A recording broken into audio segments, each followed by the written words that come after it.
अस्सलाम वालेकुम दोस्तों, मैं डॉक्टर सफदर इकबाल। दोस्तों, बॉडी में ऑक्सीजन सेचुरेशन लेवल का कम हो जाना दैट्स मीन कि लंग्स का जो फंक्शन है वो अफेक्टेड है।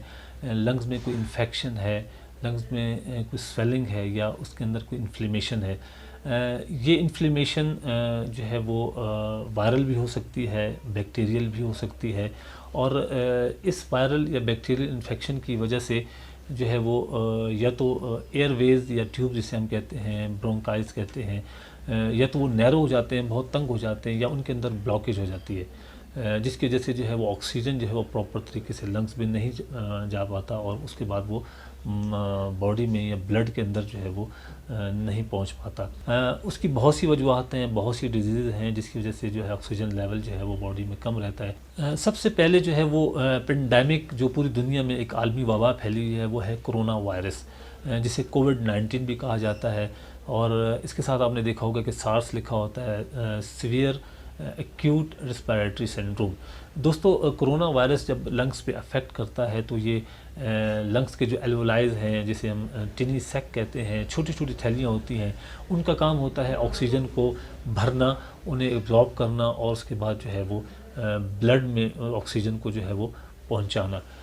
दोस्तों, ये एल्वोलाइज जो है वो रैप्चर हो जाती हैं, या आप इन्हें कह सकते हैं कमज़ोर हो जाती हैं, वीक हो जाती हैं, या प्रॉपर जो है वो डैमेज हो जाती हैं, जिनकी वजह से इनका फंक्शन जो है वो ख़त्म हो जाता है और ऑक्सीजन जो है वो प्रॉपर तरीके से जो है वो ब्लड में नहीं हो जाता, जिसकी वजह से जो है वो ब्लड में ऑक्सीजन लेवल जो है वो कम हो जाता है। एम्फेसीमा भी होता है, उसमें भी जो है वो एल्वोलाइज जो है वो रैप्चर हो जाती हैं, डैमेज हो जाती हैं, यानी ये जो एयर सैक्स होती हैं वो वीक हो जाती हैं और वो प्रॉपर तरीके से जो है वो ऑक्सीजन को जो है वो ब्लड में नहीं पहुंचा पाती। क्रोनिक ब्रोंकाइटिस जो है वो भी एक वजह बनती है ऑक्सीजन सेचुरेशन लेवल को कम करने में। जिनको बहुत ज़्यादा क्रोनिक ब्रोंकाइटिस होता है, यानी छोटी जो सांस की नालियाँ होती हैं वो जो है वो बहुत ज़्यादा इन्फेक्टेड होती हैं, या वो बहुत ज़्यादा ब्लॉकेज उनके अंदर पाई जाती है, उनके अंदर स्पुटम होता है या म्यूकस होता है। इस तरह सीओपीडी एक सीओपीडी के जो पेशेंट हैं, जिसे हम क्रॉनिक ऑब्स्ट्रक्टिव पल्मोनरी डिजीज़ कहते हैं, ऐसे पेशेंट में भी जो है वो हमेशा ऑक्सीजन सेचुरेशन लेवल हमेशा जो है वो कम रहेगा। लंग्स कैंसर के जो पेशेंट हैं उनमें भी हमेशा जो है वो ऑक्सीजन सेचुरेशन लेवल हमेशा कम रहता है जब भी उन्हें आप ऑक्सीमीटर से चेक करें।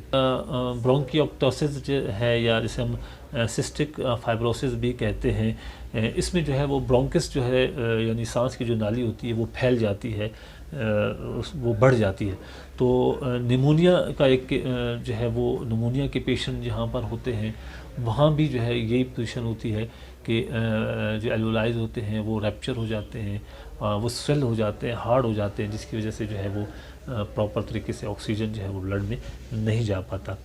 प्लूरल इफ्यूजन जिसे हम लंग्स एडिमा भी कहते हैं, यानी फेफड़ों में पानी का पड़ जाना, ये एक बहुत बड़ी कॉज बनती है ऑक्सीजन सेचुरेशन लेवल को कम करने में।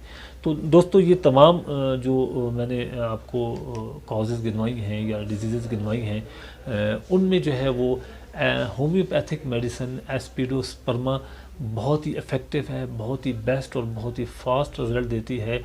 दोस्तों, एस्पिडोस्पर्मा जो है वो रिस्पिरेटरी सेंटर जो होता है, जो रिस्पॉन्सिबल होता है, कंट्रोल करता है ब्रीथ को, रेस्पिरेशन को कंट्रोल करता है, उसको नॉर्मल रखता है, ये उन्हें एक्टिवेट रखती है, जिसकी वजह से जो है वो रेस्पिरेशन जो है वो नॉर्मल रहती है, ब्रीथ जो है वो उसका ऑक्सीजन लेवल जो है वो नॉर्मल रहता है बॉडी में।